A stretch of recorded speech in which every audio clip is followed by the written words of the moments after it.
Explosive accusations from President Trump today alleging former President Obama tapped the phone lines at Trump Tower just weeks before the election.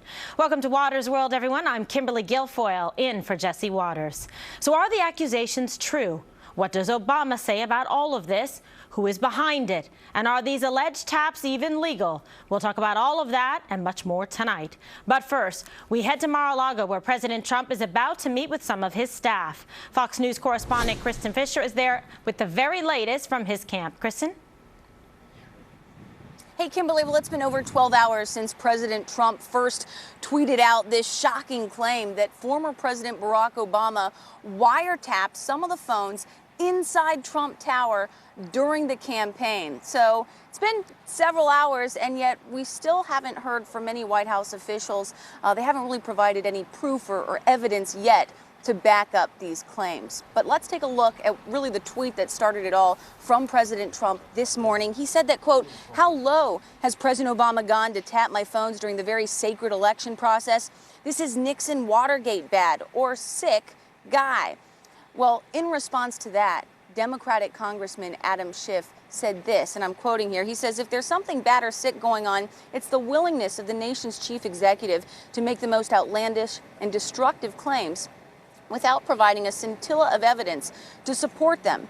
So some really big accusations here, and if true, it could lead to some very serious trouble for former President Barack Obama and his staff. You're essentially accusing him, a president, of wiretapping the campaign headquarters of his political adversary. But if false, then it really just gives critics of our new president, President Trump, a lot of ammunition. They've been saying that, perhaps he plays loose with the truth, and this would play right into that if the claim is false. Okay, and what have we heard from President Obama? Well, he put out a statement through a spokesperson a few hours ago, and it's a denial, of course. He's denying that any of this is true, but it's not quite as ironclad of a denial as you might have thought. Here's the exact statement. It reads, quote, "A cardinal rule of the Obama administration was that no White House official ever interfered with any independent investigation led by the Department of Justice. As part of that practice, neither President Obama nor any White House official ever ordered surveillance on any U.S. citizen. Any suggestion otherwise is simply false." But you'll note that he doesn't offer that same denial for the FBI or the Department of Justice. Now, it's not really his place to do so, but it is pretty noteworthy that he at least left that door open a little bit. Kimberly? Okay, and what is Team Trump doing right now? They're at dinner, correct? Yeah, they're at dinner. They're having this big dinner at Mar-a-Lago. About an hour ago, President Trump had a meeting with his Secretary of Homeland Security and Attorney General Jeff Sessions, likely to talk about that new revised order on immigration, which is expected to come sometime early next week, possibly as early as Monday. But right now, they are all sitting down at dinner at Mar-a-Lago, along with his newly confirmed Commerce Secretary, Wilbur Ross, and some senior staff members, including Steve Bannon and Stephen Miller. So a lot to talk about tonight at dinner at Mar-a-Lago. Kimberly. All right, Kristen, thank you so much. Perhaps they are watching right now. And Geraldo Rivera joins us now in studio. So lots to discuss. Two lawyers together tonight. Perfect timing in terms of this story to go over some of the specifics. As you saw, Kristen saying that the president is down in Mar-a-Lago. He started this morning when he tweeted the information, sounding like he had just received it. And then hence the story started breaking from there. I woke up this morning to do Fox and Friends and was greeted with the news. A couple of observations. As the President of the United States is with the Attorney General right now and with General Kelly in dinner and Steve Bannon and these other key aides, I think it is incumbent on President Trump to clarify his tweets this morning. I mean, with all due respect to the Commander-in-Chief, he can't put out something as explosive as these particular tweets, these allegations, these extraordinary allegations that the 44th president wiretapped the 45th president. This is very, very nuclear stuff. And the president has to tell us whether he really believes that the tweets that he issued this morning are accurate. Are they literally true, or are they hyperbole? He has to tell us that, because right now the consequences are enormous. Why? First of all, I just as a parenthetically, One of the nicest things about the transition has been the relationship between President Obama and President Trump. Right. They have been very respectful of each other, and President Trump has even gone on to suggest that President Obama must like him because they're always so nice, and President Obama has always been so giving to him, President Trump.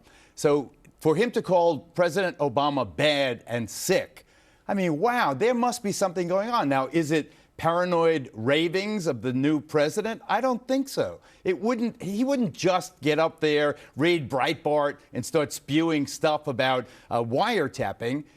It would seem to me that there is something going on. There is some kind of surveillance in Trump Tower, or has been going on. Now, when you consider that the FBI and everybody in the world now agrees that Russia has been hacking or hacked our election, yeah, then that's what the investigation is about. So was there a FISA court, was there a Foreign Intelligence Surveillance Court warrant to justify a surveillance of Trump Tower? I think that that is a very, very crucial issue. And what's really important here, so people understand what you're saying, and as a lawyer, let's explain it, go through them, exactly what is FISA? How do you go about getting that kind of authorization to conduct what we loosely term wiretapping? The FBI usually is the ones that will be the proffer of that kind of request. So talk about that. The Foreign Intelligence Surveillance Court, the justices are from the federal district courts. They are appointed by a Supreme Court judge. The court is secret, which makes it very different than any other court. It is a secret proceeding. You never hear what happens in a FISA court. A FISA court concerns exactly what it says. Foreign intelligence. There has to be evidence that a foreign government or an agent for a foreign government has been conducting espionage in the United States or against the United States. So is there probable cause for a FISA judge to issue a warrant? Is there probable cause, in other words, that someone in the Trump campaign and later in his transition and then in his administration was conspiring with a foreign government to do what? Were they working to undermine the Democrats in the election, Hillary Clinton? Were they telling Vladimir Putin after Donald Trump won the election, don't worry about Obama's sanctions, they don't mean anything to us. Once President Trump takes office, you're not going to have any sanctions. What was going on? What is Donald Trump talking about? He has to. I think it is incumbent on the 45th president to tell us what's going on. If this is true, it is explosive. This is something that would be very serious in terms of if the administration in any way was involved, if in fact they did put this forward, what was the justification for it, and that's why there is the concern. I mean, I agree with you. It seems to me that there was something that perhaps President Trump was made aware of, and it was almost like an excited utterance in the form of a tweet that was contemporaneous with receiving that information. He put that out, so it must be based on something that he was told by the intelligence community or some information he came across. There's only two options. Either the wiretap was legal, that is, it has a FISA warrant attached to it, a judge has signed off on it, or the tap itself is illegal. If the tap is illegal and someone is snooping on people in Trump Tower, then it's Watergate. Then it is Watergate. Then it is a break-in, a digital Watergate. It is a very, very serious felony. But if it's legal and they were justifiably listening to foreign agencies or foreign government conducting espionage in the United States, and it was picked up pursuant to a legal wiretap and warrant, then there would be no foul play.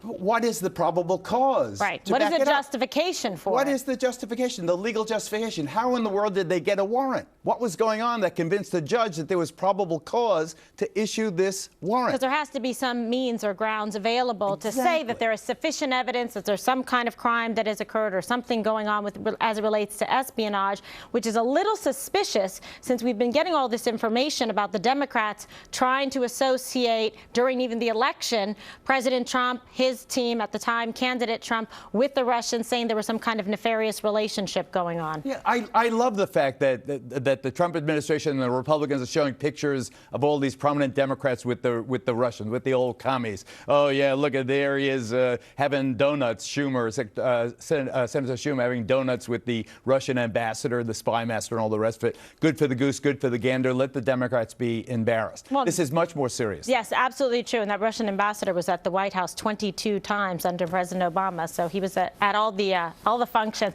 All right, Geraldo, I'm going to ask you to stand by for a moment, and thank you so much. And still to come, are accusations like this too much for Twitter, or is it really the only way that President Trump can get a fair shake? Our panel is going to debate it. While we are watching and waiting for more details to emerge surrounding President Trump's accusations of wiretapping against the Obama administration, one D.C. insider says it definitely happened.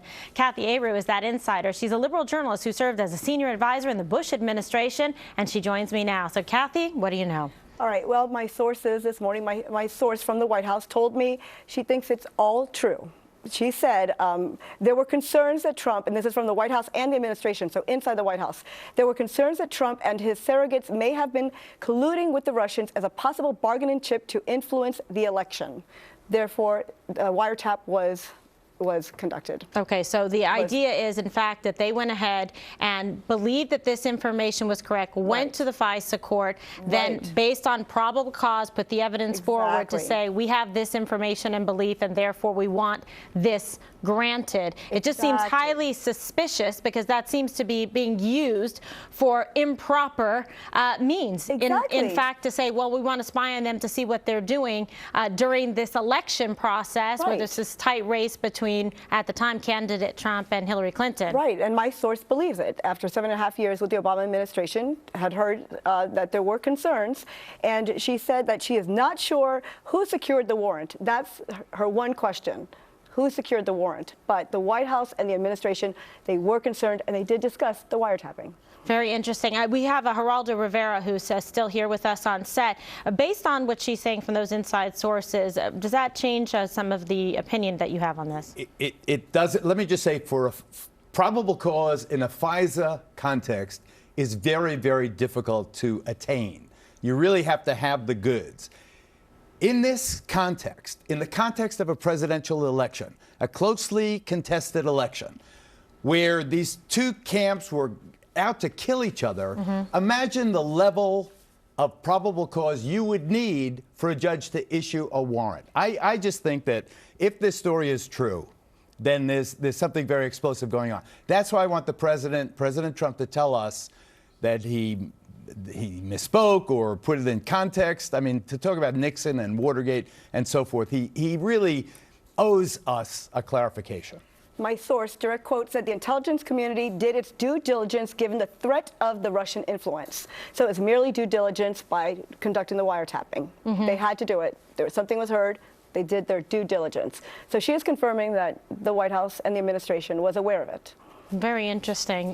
So what's going to happen next, Geraldo, after this? We get this information.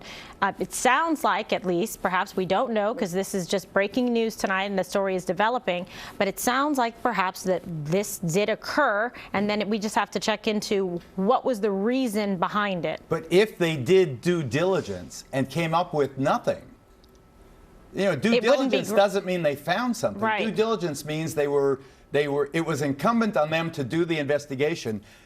Could they have done the investigation and found zero? That's what the president said in one of these tweets, that they looked into us, they did these dirty tricks and found nothing. If that's the case, then that's what the president can tell us tomorrow. They did it, they came all over me, they were crawling all over me, they had all these people, and they found nothing. Let us know. Well, right, because also then you think about the stories that have been developing and happening in the news, the allegations against General Mike Flynn, now the allegations against Jeff Sessions, all of these things, it seems, are following the same narrative of pushing the Russian story and trying to tie in President Trump and, at the time, his campaign and election with them. Because you even saw that in the WikiLeaks emails with Podesta. There was allegations and some of the statements about the Russians and tying the Russians in. So that's what I think is very interesting. We don't know who secured the warrant. That's what's interesting. My source doesn't know. We don't know who secured the warrant. You mean which person? Yeah.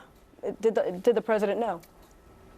I can't imagine the president wouldn't know. That's what my source the president believes. couldn't or wouldn't order it, but he had to know. Yeah, the president can't specifically order it himself. It would have to be intelligence agency or the FBI putting it forward. But what was the nexus of this? What, in fact, generated this request, this interest? What was it based on? There has to be a legal reason, and it can't be that one side was trying to weigh and tip the election based on their ideology or political orientation. Just the only thing is that General Flynn and Jeff Sessions are not accused of espionage or anything like it. In They're any accused way. of not telling the truth under oath. That's way different than this national security that they knew or they were dealing with the Russians. We got to be clear about that. Absolutely. All right, Kathy and Geraldo, thank you so much. And President Obama's supporters, they are defending him tonight, saying a president cannot order a wiretap. But rules didn't stop the Obama White House before. Remember when the IRS targeted conservatives?